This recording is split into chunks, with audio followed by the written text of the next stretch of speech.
Welcome to the Cyber Armor, a podcast which champions voices and safety of women and girls in the digital world. This podcast is brought to you by the Centre for Protecting Women Online and the Open University. I'm Dr Ksenia Bakina, your host for the podcast. I'm also a research fellow and a stream lead in law and policy at the Centre. On today's podcast, we are going to be discussing deepfakes and the harms they cause to women.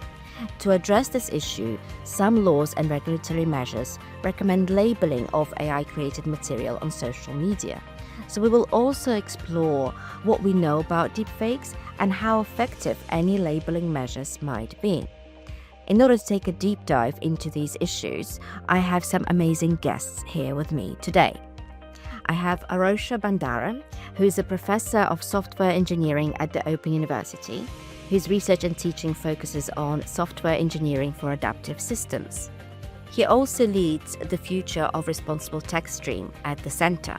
He is a member of the steering group for the Open University Centre for Policing Research and Learning and is also Associate Dean and Director of STEM Research.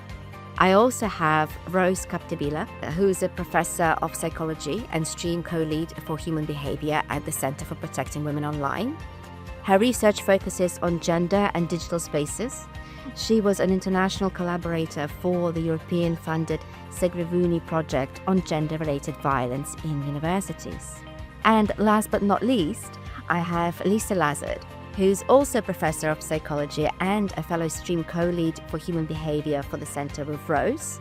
Her research focuses on gender and how gendered identifications become located within relations of power.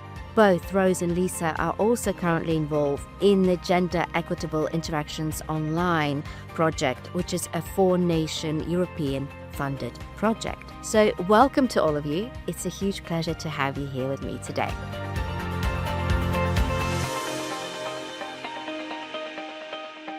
So I want to start this discussion by first mapping out an understanding of deepfakes, because I kind of feel that it would be really useful for our listeners to first and foremost understand what deepfakes are, how they are spread, who they might affect. And so I would like to start with the research conducted by Rose and Lisa, because you've done a wonderful study that does just that, maps out quite an in-depth understanding of deepfakes in social sciences field. So Rose and Lisa, shall we start with understanding what are deepfakes and what they actually do? So deepfakes are any kind of material that's generated using deep learning generative AI. And they're used to generate videos, audio, anything like that. And it's usually pornographic in nature. Do we know why we call it deepfake? It's been coined by a Reddit user in 2017, I think, which was a combination of deep learning AI and fake content on social media. Yeah, and so that notion of deepness comes from the architecture that's used to construct these AI systems. So they involve multiple layers of neural networks, basically. So basically, synthetic ways of analyzing data in computers, where each cell or unit, sometimes it's called a perceptron. It represents a neuron that would be in our human brain, for example. So that's the analogous model that's used.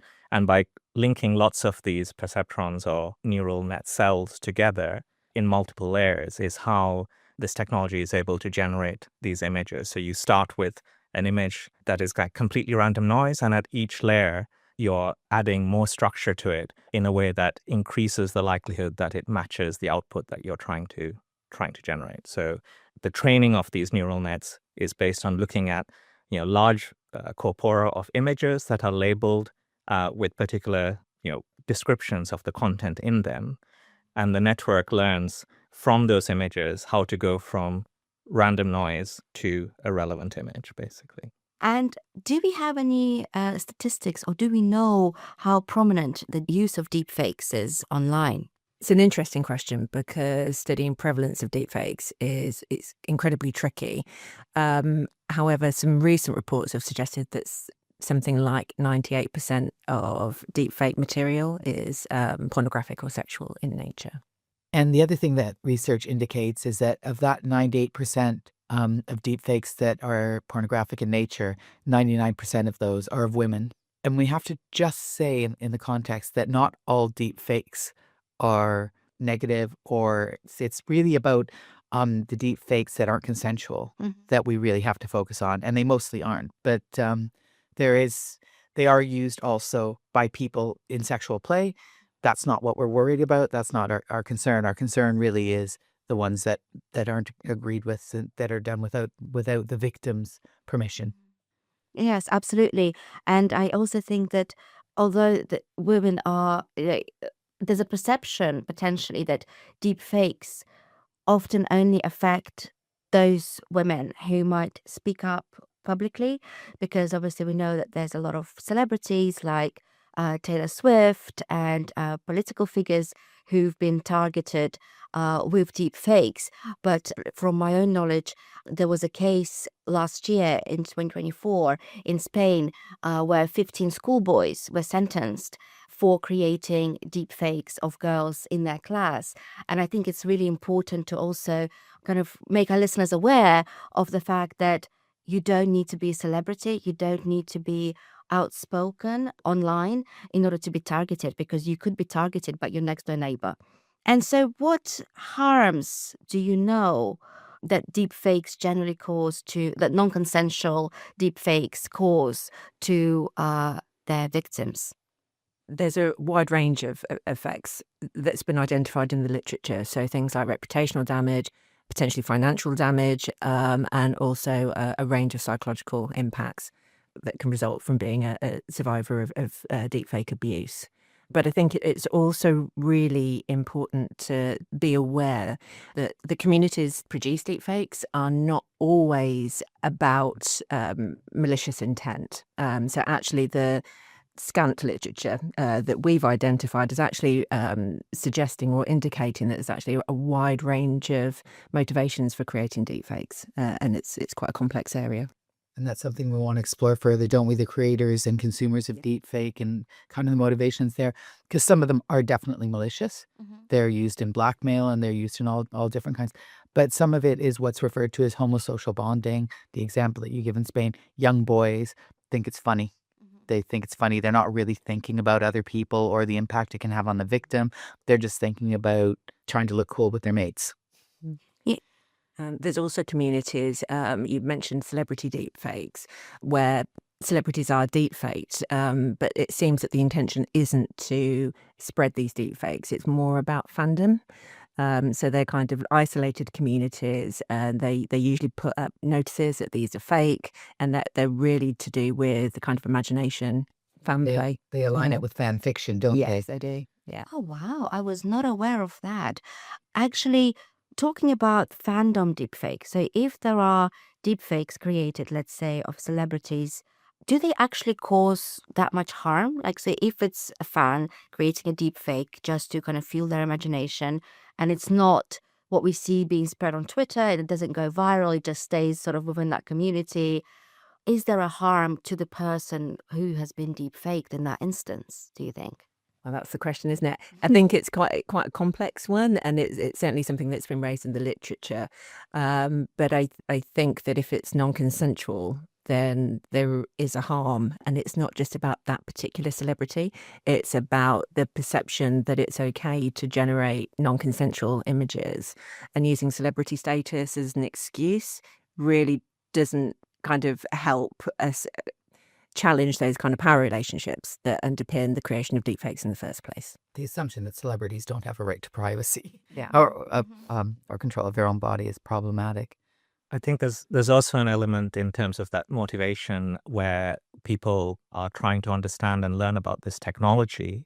And even if they are trying to learn about it for benign purposes, to try and use this generative technology in a positive way, it seems that the communities that are engaged with and sharing information about how to use these technologies have a bias towards generating sexual deepfakes. So the Reddit channels where this originally started, a lot of the content was focused on, well, how do you generate nude images of people, or how do you generate videos that are based on pornographic videos but superimposing other people into those scenes and so on. And that means yeah, so you have a legitimate and benign reason to want to use these technologies. Until more recently, your sources of knowledge and expertise was in this community, and that kind of had an additional effect of you couldn't learn this without being exposed to this content, basically. Sorry, I was just going to add that it doesn't only harm the people who are victims of it. The whole idea of deepfakes and creating pornography actually isn't great for the people who are making it either. I mean, there's something about how it impacts the way they view the world, it impacts the way they view women, the way it creates communities around toxicity is problematic, and the impact it has on society more broadly. It creates societal harms as well by also mitigating those relationships in ways that are quite negative. Yeah, absolutely. I completely agree with you. And I think it's really interesting how the harms, first of all, the harms that this online image that's been created causes to its victims are very much in the real life. They're very much felt, from physical harm through physical symptoms of anxiety and psychological harms, of course. And then there's financial harms that could be involved and reputational harm to the person targeted specifically. And it's interesting that what you've highlighted, that even if that deep fake doesn't necessarily spread online, there's still a chance that it will be harmful because you take away the control of that woman to consent, and you take away her autonomy. So the viral aspect isn't necessarily a decisive factor. But then we go further to see what harms it causes on societal level beyond that individual victim, and how it can catch, software developers who might have no intention of viewing deepfakes and no intention of participating in creation deepfakes, but they're so almost pushed into that by this maybe potential toxic masculinity ideals, that in order to learn a deep fake, you should learn, sexual deep fake. I guess that's the important distinction, what you said at the end of that statement, Ksenia, that these software developers are interested in learning about how to make deep fakes, as in images that are not real, that are synthesized using other content and images, but they're not interested in the sexual aspect of these deep fakes. But yeah, as I said earlier, the route to that learning until more recently was in these communities that were predominantly engaged in generating sexual deepfakes. And just following on from that, I think one of the things that has been found within the literature is that the kind of more technical communities that are generating these deepfakes are often also performing a kind of toxic masculinity. So although it is a kind of masculinity that's kind of presenting itself as interested in kind of technological prowess, it's actually also doing some really problematic toxic masculinity behaviors, which again contributes to that overall promotion of kind of toxic environments online. And it is the objectification of women. I mean, it is that par excellence. Absolutely. And I just wanted to kind of explore a little bit more. We've touched on this already, but in terms of motivations, we've talked about some of the motivations for the creators of deepfakes and why they might share deepfakes. But do we know anything about people who bystanders, for instance, who might just come across these images through social media, why they don't report it, for instance, straight away, or why they might participate in sharing it? Is it misogyny, toxic masculinity, or are there any other motivations behind it that we might be able to pinpoint? I think an interesting thing about deepfakes is that you don't necessarily know they're fake. So you don't know when you see one if it's fake or not. So you would just assume.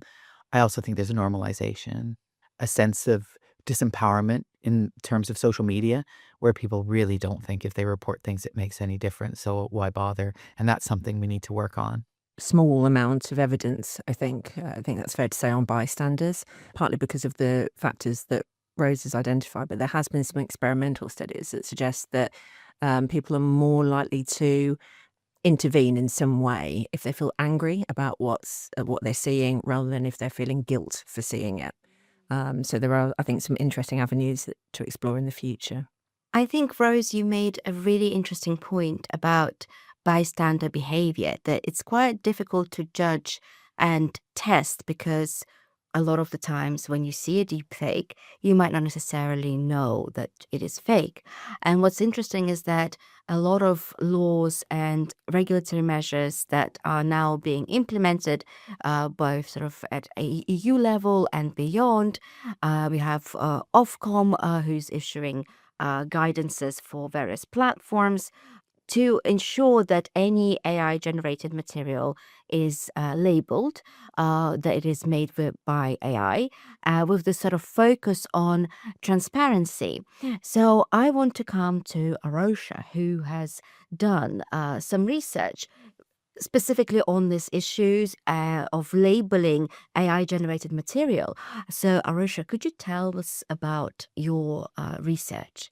Yes, absolutely, Ksenia. So, yeah, together with some colleagues based in Sri Lanka at the University of Colombo and here at the center, we came to the realization that even though there were these legislative and regulatory measures being introduced, we didn't really understand what makes an effective label. And what we were observing in the online ecosystem was that platforms and content providers were choosing designs of their making and putting them out there to see, I guess, in an attempt to be ahead of the curve and demonstrate that they were doing something to address this challenge.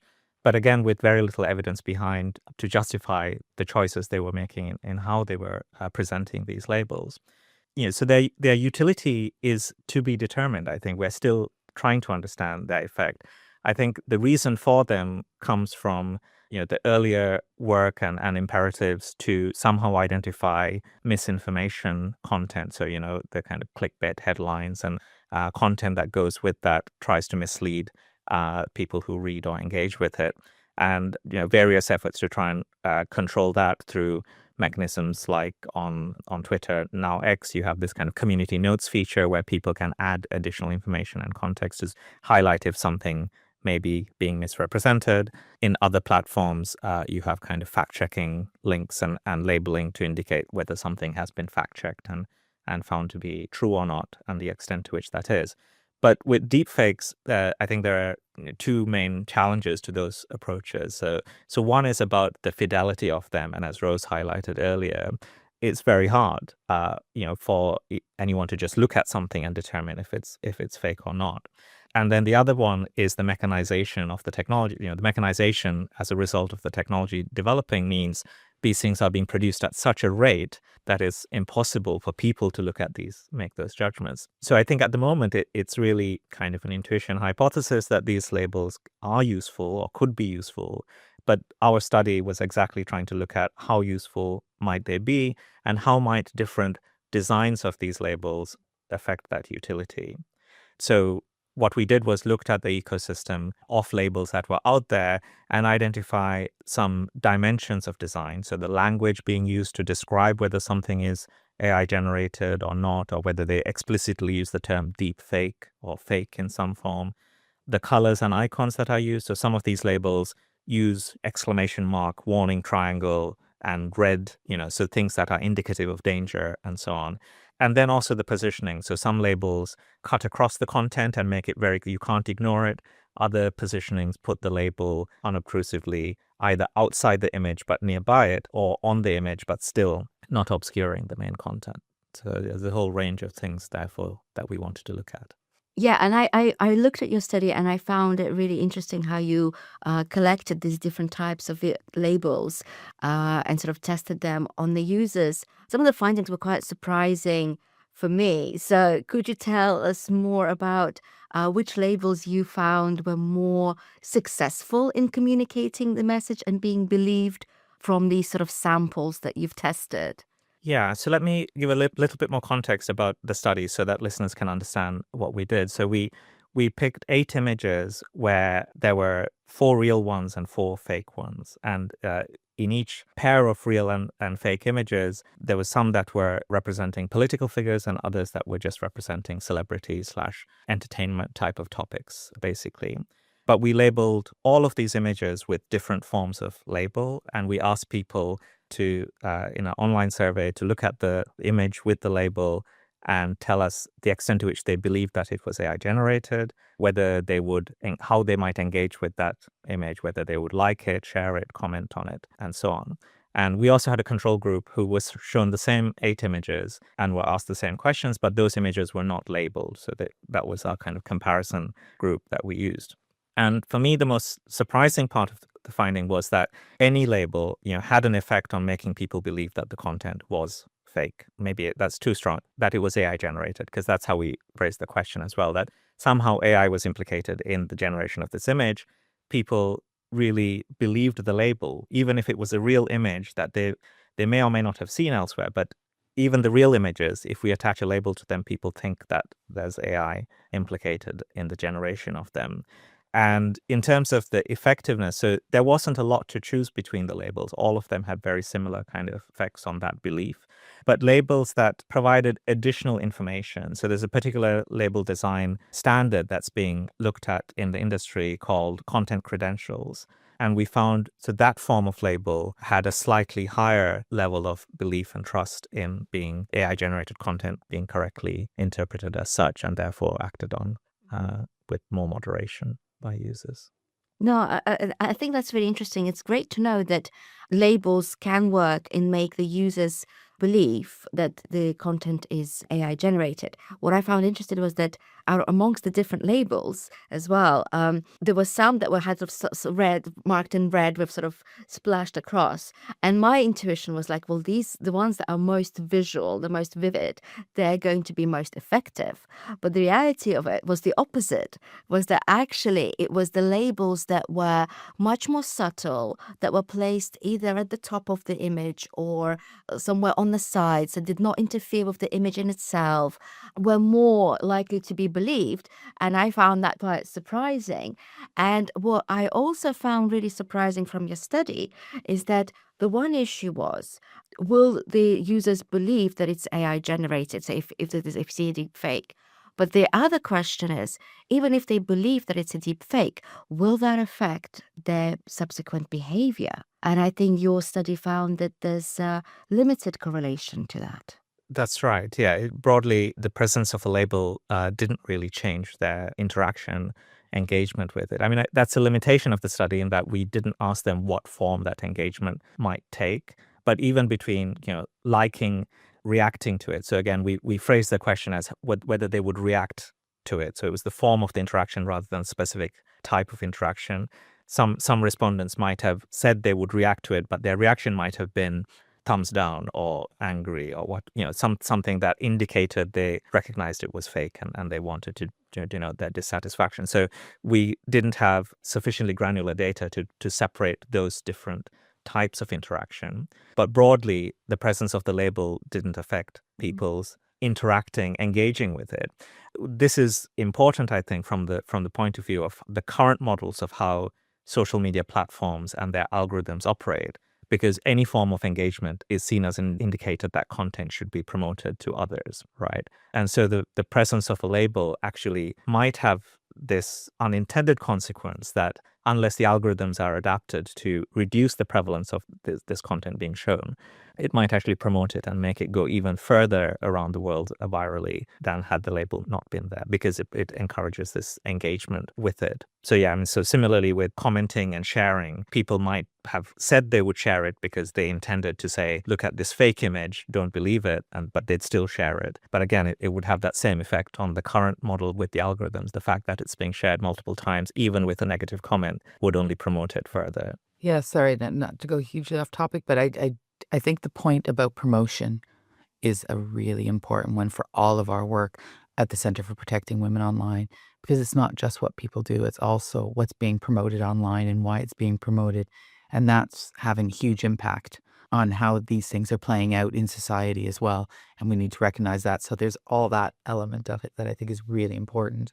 Absolutely. And I think that what I'm finding really interesting about this discussion and what we're highlighting here is that, on one hand, I think what comes clearly from the Roche's study is that software developers or those people creating deep fakes need to be very careful about what kind of standards they impose for labeling to begin with.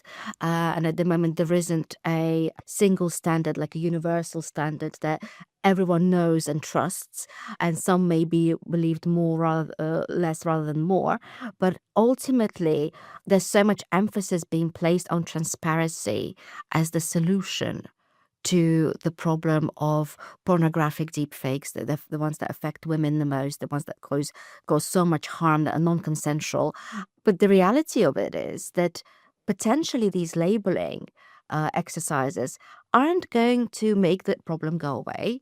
And in fact, through promotion, either positive or negative, they're going to exacerbate the problem even further.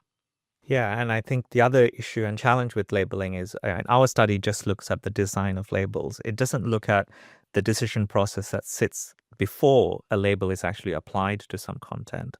But what it does show is that if that decision process has flaws or shortcomings, which mean real content is mislabeled as being fake, people will believe the label and interpret that real content to be fake, which I think has real challenges and notes of caution for areas where trust is really important, like politics, for example. If images related to political topics are mislabeled as having AI-generated content in them, and that erodes trust when that's not a valid erosion of trust, that has some serious implications that we need to think about. So it's just adding to that point that labels are not a panacea, because there's a whole range of other things that go around them, that need to go around them, to make sure that we can be confident that we're labeling things, the correct things, in appropriate ways. And just to pick up what Arash was saying about political images, I think we could argue that all of these images are political because they're all performing a specific political function in the way that feminists have always argued that the personal is political and that has impacts for the way we function in society. I think it's really important that element of it. Absolutely. I couldn't agree with you more on this aspect. So we've discussed what harms deepfakes cause to society, and we've touched upon what motivations those who are sharing deepfakes and creating deepfakes might have. And we also talked a little bit about these measures that are being implemented as a sort of first response to deepfakes, such as transparency requirements and labeling of AI-generated content, that they might miss the mark and may potentially actually cause the images to spread and be promoted further. So I want to kind of look to the future and have a think about, is there any information that we're missing before we can understand deepfakes better? Is there any research that still needs to be carried out in relation to deepfakes to increase our understanding of this phenomenon? A starting point may be to just be able to clearly define what is in scope as a deep fake versus other uses of AI to generate media, whether that's images, videos, or audio. Because I think part of the challenge with deep fakes is around when they're used to deceive versus when they might be used to educate, entertain, engage in positive and legitimate ways. And at the moment, this is a challenge I think we have, the language to use and how to clarify what's included in under different categories, and to be able to communicate that effectively to the wider world. We have the same challenge with AI as a term, as in it's used as a catch-all, but predominantly now refers to generative AI, even though there's predictive AI and different forms of AI that do different things, very different things, and have different capabilities and limitations. And so deepfake is another one of those terms which is kind of overloaded now because of its kind of prevalence in media. And part of the research, I think, is about looking at the dimension and scope of AI-generated content and what clearly does fall in the category of deep fake versus other forms of AI-generated content. And I think in our recent research, that's certainly what we found as well, that there is a kind of conflation between image-based sexual abuse, which can be photoshopped images, and deepfake, and that's happening in research, but it's also happening in kind of wider public arenas where I think deepfake is now being used as a way to describe online fake material, which is obviously quite a wide remit of content that could fit into that category. And exactly, I mean, that thing about, Photoshop as one particular image editing product, but many of these products now integrate these AI-based tools, AI-trained models to allow effective merging of images or removing backgrounds and so on. So all of that based on different forms of artificial intelligence, and therefore the overuse of this terminology just confuses rather than clarifies how we need to deal with the really harmful and problematic uses of AI in the form of sexual image generation or other forms of harmful content. So I think that one of the things that our review kind of identified is the lack of research around the way in which deepfake is used to control women, to put women in their place, so to speak, to make them feel unsafe in online spaces. And that's a really important element of it. So it's the way the deepfake can do that in a way that maybe other types of posting can't.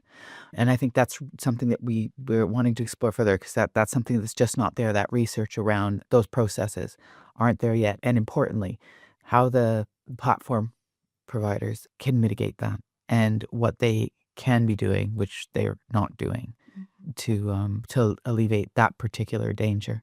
Oh, just picking up on that, Rose, I think that element of control is really important, because I think that also, when we discuss it, we sometimes miss that actually posting is an everyday practice. It's not uncommon, particularly with younger generations, to post all sorts of material, and it's part of normal everyday behaviour now.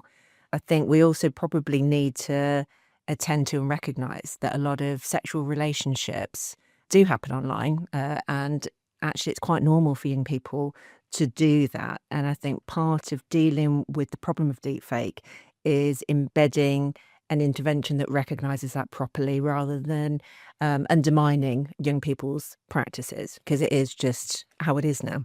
I think that's really interesting, and I also think that there should be more work done surrounding this idea, the idea sort of control, because from what's also come up in our discussion is that, well, what happens if that deep fake is not shared?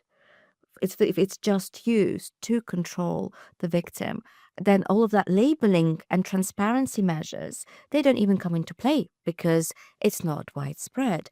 And so I think definitely more research needs to be done about what harms creation alone can cause to women. I agree that when I did my research on image-based sexual abuse, and when sort of the image-based sexual abuse first come out, there was a lot of messages focusing on what I call these sort of victim-blaming attitudes, where they sort of say, well, just don't send your nude images to your partners. But this is paternalistic and unrealistic advice, because, as you've said, so many relationships are formed online. There are so many long-distance relationships. And I remember coming across articles in like magazines such as Cosmopolitan, where they would say, light up some candles and have Skype sex, right? Because Skype was the thing at the time. And so when you have, on one hand, advice to engage in these kind of, if you're in a relationship with a partner and he's away, in these activities, but then on the other hand, you're sent the message, well, don't send your image, because if you do, you're the one to blame. But I think with deep fakes, and particularly with sexual deep fakes, I think the scary aspect of it is that you don't even need to send anything. And I think that's what's so disempowering about it, is that it can be done from one image of you taken from LinkedIn, or even taken of you going out about your business, because the technology that phones have at the moment, you don't even need to be active on social media. Look at the case with 15 schoolboys and having pictures, using pictures of their classmates. So I think it can affect irrespective of whether or not you do send anything. So that makes it much harder to prevent. Because anybody can be a victim, and to control as well. And so that kind of brings me on to another question, which I want to explore. So then, how should we deal with deep fakes in a society to counteract these harms? Should we just ban them outright? Is there a case for that? I mean, we could do, but that wouldn't really solve the societal problem that produces the abuse of deepfakes, right? So I think that dealing with deepfakes requires us dealing with wider societal problems about how we engage with each other, how we regulate social media providers, the kind of behavior that's expected, what's considered acceptable behavior in our society. I mean, those are much, much bigger issues, but they come into play with this. Yeah, and absolutely, I think it does require thinking about and addressing the social and human factors much more. Technology, although maybe has enabled and exacerbated those behaviors, it's not the kind of root cause, if you like. There are other factors to consider. But it has created also, well, maybe a need for online platforms and image and content sharing. Maybe we need to think differently about how we engage with and interpret online content, and have to flip the narrative of one from trust to one to distrust, have mechanisms to verify and validate content, which personally I think that's a sad state of affairs. If that's if that's the future we have to live in, that you have to mistrust everything by default unless it's actively and positively validated to be true. That's not a world I want to live in, but it may be the world we've inadvertently created with some of these technologies. I think it's also really important to bear in mind that deepfake is a new manifestation of gendered sexual violence, and that we do know quite a lot about. And we already know a lot about how we can stop that.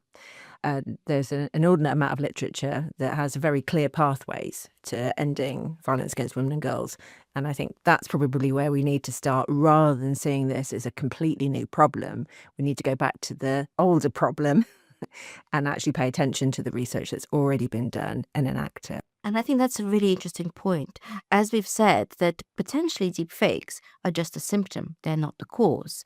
And especially the cause of sexual deepfakes is gender-based violence and generally societal attitudes to normalization of this kind of content. So then the bigger question is, Lisa, you were asking for it when you said that there are already clear pathways. So could you please tell us, what do you think needs to be done to tackle the cause of that? Normalisation is something that we really do need to tackle. And we do know that as soon as something is not normalised quite clearly, then we do see a change in behaviour quite consistently. So that's where we need to tackle. And to do that, we need governments on board, we need bigger organisational support. It can't just be done by a few people trying to tackle the problem of deepfake violence. I don't want to sound trite, but I think that's why the Centre for Protecting Women Online is really nice, because it has the legislation and policy, it has the technology, it has the human behavior element. Bringing those things together is, I think that's a good place to be looking for these ways forward. Thank you for this discussion. It's been illuminating, enlightening, and super interesting, and I hope that our listeners enjoy listening to it too. In today's episode of the Cyber Armor, we discussed issues in relation to deepfakes and the way they're being tackled to make the internet a safer space for women. I hope that you enjoyed listening to this episode and follow the Centre for Protecting Women Online on our LinkedIn page. You can also stay tuned for the next installment of this podcast.